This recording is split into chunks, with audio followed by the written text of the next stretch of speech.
Okay, this is the second of a two-part tutorial which is made up of a few exercises in which our objective will be to integrate this female character who's been shot against a green screen and keyed, and integrate her against an arbitrary background image, in this case this kind of industrial sort of officey kind of complex building. So we can see that this is made up of a piece of green screen footage which has been reformatted to match the background in terms of its aspect ratio, and has been keyed using the Keylight tool. You can see a roto node over on the left side here which has been used to create a basic garbage matte. So we have a key, and we're seeing the background at the moment because the Keylight is configured for the composite mode. If we actually come in on this subject, particularly if we switch over onto final result, we can see there's still quite a bit of spill in the fine detail of the hair, which is obviously being caused by some lighting configurations during the actual shoot against the green screen. So we'll start by dealing with that, and there's a few ways of doing it.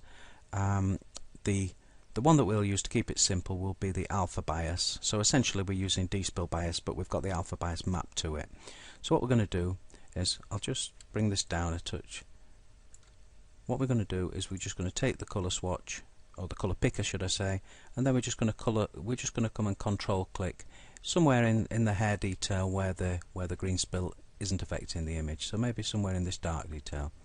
And we can see straight away that that's actually taken that green tonality out of that hair. So a really successful little trick using the alpha bias there that's connected to D-spill. We could use the screen replace and actually create some colours down here to map to, but this, in most cases, this usually works quite well. So we've dealt with D-spill there fairly effectively. We can see the colours in the red, green and blue channel based on that colour selection there, and that's what's influencing that change on the D-spill bias. So we'll progress and we'll look at how we can deal with another variation on this fine detail by adding a light wrap. And this in itself is going to throw up a little challenge, because we're wanting to perform an operation, a separate operation on the foreground subject to the background. At the moment it's very difficult to know where we would put that in. Where would we put a light wrap? We couldn't put it down here because this is after the composite of the foreground and the background layer. We couldn't put it here because it's before the Keylight itself. So it wouldn't be able to, it wouldn't know where the matte line is. So we've actually got to sort of look at this composite a little bit different. Now Keylight has its own merging system, which allows us to use this composite view, and it performs a basic merge within the Keylight tool itself. Now that's actually not that helpful for us in this particular case, and it's rarely helpful, to be honest. It's okay as a quick eyeball when you're doing the key, but it's rarely helpful as a proper solution. So what we're looking to do here is we're looking to composite these differently, and the way that we would do that, we are limited for space here with the screen capture software, is we would use a merge node. So if I just click out somewhere and just click in the merge node, and what I'd be looking to do here would be to merge Keylight with the background at this particular point. So what I'd be looking to do is I'd be looking to maybe just bring out a dot node so that I can actually splice into that, and then I'm going to take my merge, my B side of my merge into the actual background itself. So what I can do now is I can connect my viewer up to that, and I'm back where I started. I've still left this connected to the Keylight because Keylight is still using it to perform certain operations, spill suppressions and things like that. So it still needs to be connected, but we've actually disabled in the Keylight itself, we've disabled it from compositing within Keylight itself, and we're performing our composite outside of that. I'm just going to turn the nodes down so only one's visible at any one time. So the advantage of this now is that we've broken out the background from the foreground, so we can actually perform separate operations now on the two layers, and this is absolutely essential for things like colour correction. So just as an example of that, we'll work with a light wrap. This is something that'd be very difficult to apply had we not done this. So I'm just going to select this Keylight, and I'm just going to start typing until light wrap appears, and I'm going to make that selection. Now light wrap works in a very similar way to the other merge nodes. It's applying the light wrap onto the subject and using the subject as a foreground and the background as a background element. So what we need to do is we need to treat it in that A over B way. So our B pipe is going into the background, and again I'll just break that out with a dot node and hook that up to there just to keep the pipe nice and tidy. So we've now got a light wrap node in place. So if I just whack up the intensity, you'll see something happening there around the edge of the matte line. The intensity is obviously, that's far too high. We'll be bringing that back down, but it just gives a very graphic example of what's going on here. So what the light wrap tool does is it actually blurs the alpha channel on the foreground layer, and then it uses that to blend the adjacent pixels from the background layer below, and that's what creates this natural spill coming through the matte line. The diffuse actually controls the extent to which the spill penetrates into the matte. So obviously the greater you increase that, then the greater it actually starts to get into the matte boundary itself. And the intensity is actually how much brightness we have. Now, subtlety is always the key here. What we really need is very subtle levels. So right down with the intensity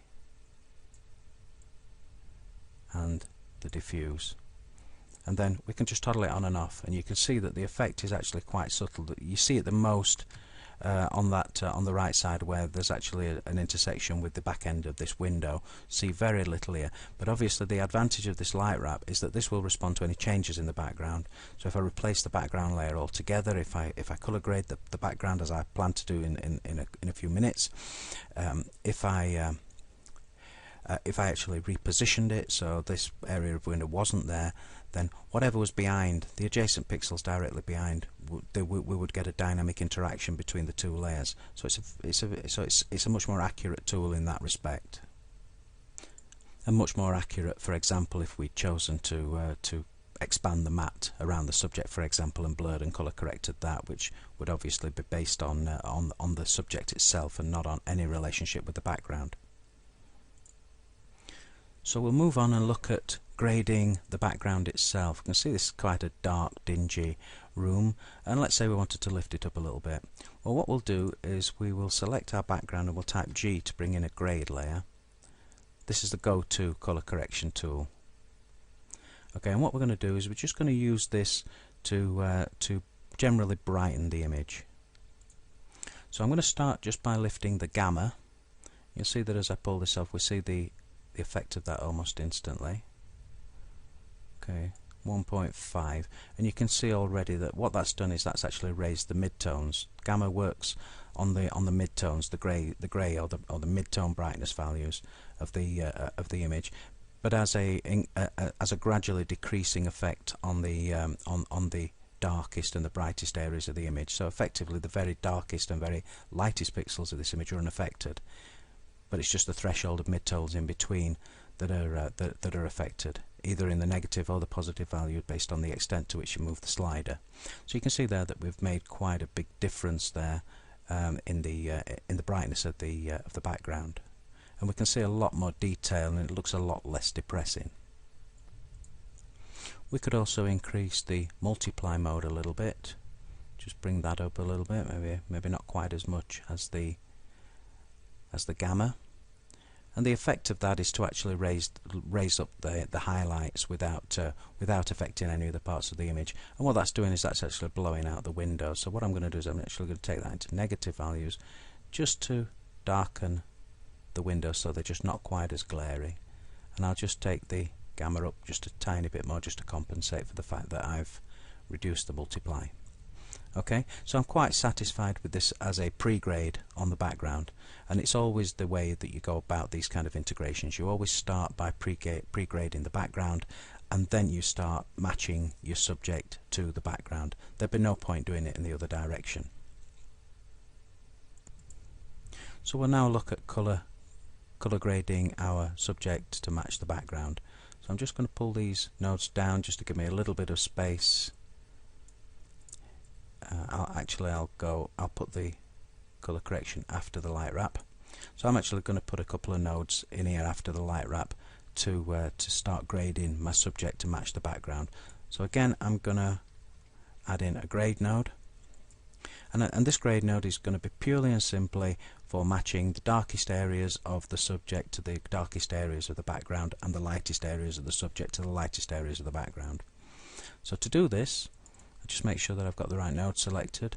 What I can do, I'll just zoom in so I can get at some of these nice dark areas up in the vaults of this building, and I'm just going to pick my black point picker, and then I'm just going to control click in some of those dark areas. Okay, and I'll just turn that on and off so you can just see that what that's done is that's just intensified some of the dark areas in the subject.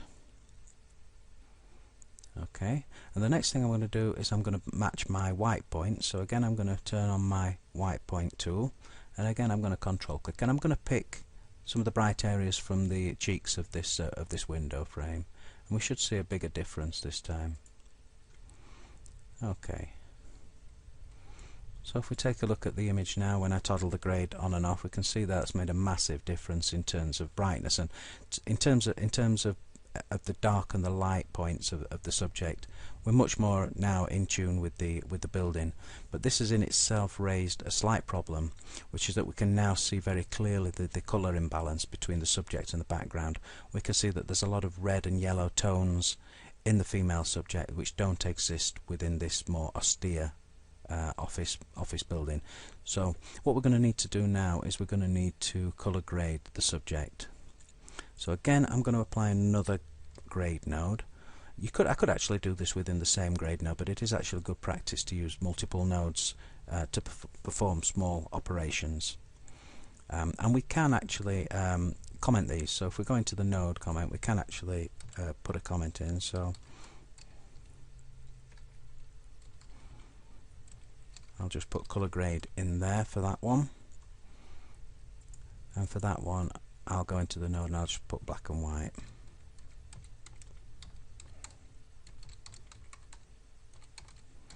There we go. So we can see we get a little bit of those comments are appended into the node name, and that just gives us a little bit of a visual clue, and that's definitely good practice to comment your work in that way. I'll just stretch these and just make a little bit more space. It's very congested within the screen capture software. Okay, so we can see that we've got a third grade node or a second grade node on the subject. The first one is obviously on the background, and what we're going to do in here is we're going to actually apply a colour grade to match the colour balance of the subject to the background. So to do this, I'm actually going to use the gamma, and I'm actually going to bring up the colour swatch. And as we said, you can see here we've got the hue, saturation and brightness, or we've got the red, green and blue channels. What I'm going to do, we know that we need to reduce the reds, we know that we need to reduce the yellows. So what I'm going to do is I'm going to start to bring down the red slider, and we can see the effect. We can see that if I take that up, then what this effect is only affecting the red channel. So I need to pull that down quite a bit and take quite a lot of those red tones out. Okay, that's a lot better. And what I could do now is I can just raise up the blue just to reduce any yellow tones that are not wanted. And you can see straight away that this is much more like it. And I really do urge you to play with these play with these tools and get used to them. Another thing that you could do would be to swap out the background with a completely different background, and then try to colour match and tone match your subject to any new background. I'll just take, not the lift, I'll just bring the gain up just a fraction, just to compensate for the loss of brightness as I made that colour correction. So I'm quite happy with the balance of this subject. One thing I would say is if you are planning to bring in your own background, just bear in mind that this image is 1280 by 720, so it's 720p, but my subject is actually 960 by 540.